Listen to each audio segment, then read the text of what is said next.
exercise is called Tranquil Terminus. We have 4 patients who have tested positive for Ebola. It's a neat opportunity to both prepare and practice for any kind of possible contagion. 2 patients will be received in Spokane, Washington, and 2 in Los Angeles, where they'll be going to their treatment facilities. You know, you're looking at probably 50 different organizations that came together to make this exercise happen. So to be able to have this opportunity to welcome the patients here, have our responders meet them, and work collaboratively to get the patients safely to care at the Regional Ebola Treatment Center, it's extremely important that we do that.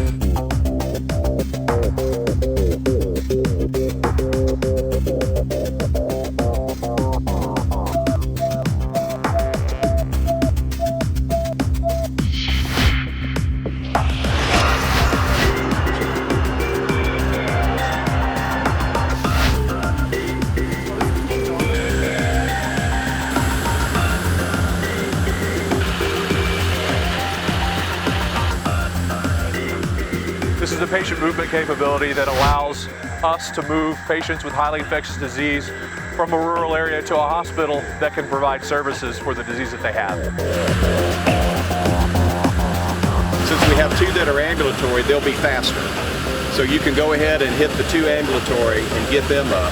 In this situation, the patient's signs and symptoms matched with their previous travel history to the region that was having a current Ebola outbreak, and given those signs and symptoms, we quickly isolated the patient. We're able to activate our Ebola protocols within the facility and start the process of getting them transported to the treatment facility.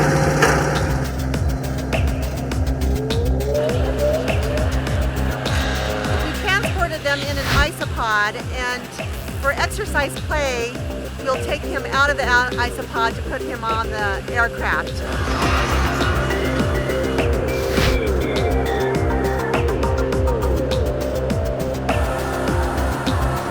By 15 minutes in, I'm going to put an inject in that one of the patients goes from dry to wet.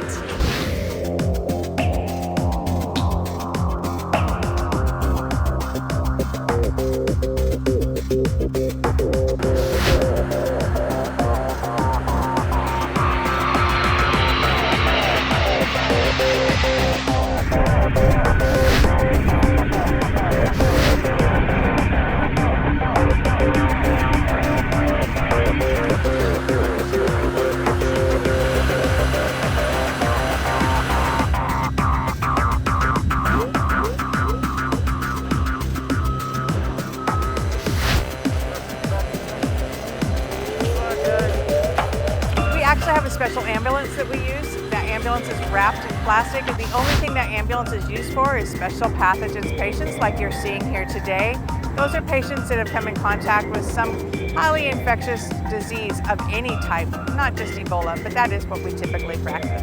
The challenge of this exercise is that every patient we're moving is highly infectious. One of our goals is to ensure the safety of not only the providers, but the general public throughout the entire patient movement process.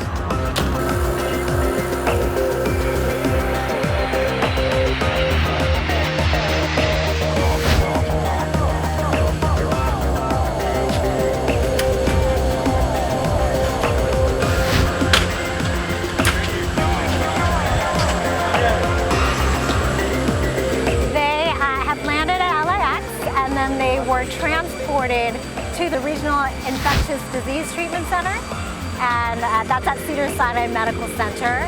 And I know they're en route to Cedars-Sinai, and we're waiting for the announcement that they have arrived safely. Patient number 2 is offloaded in Cedars care. All right. Well, congratulations. Thanks for the phone call. All right, so we're going to consider this index. With these high-risk events, it's important that we get these opportunities to practice because the day it happens, we need to be prepared. We don't know if a disease is going to present itself in our community. I believe we are more prepared today than we were yesterday, and with the lessons learned and building those into our plans, we'll be even more prepared tomorrow.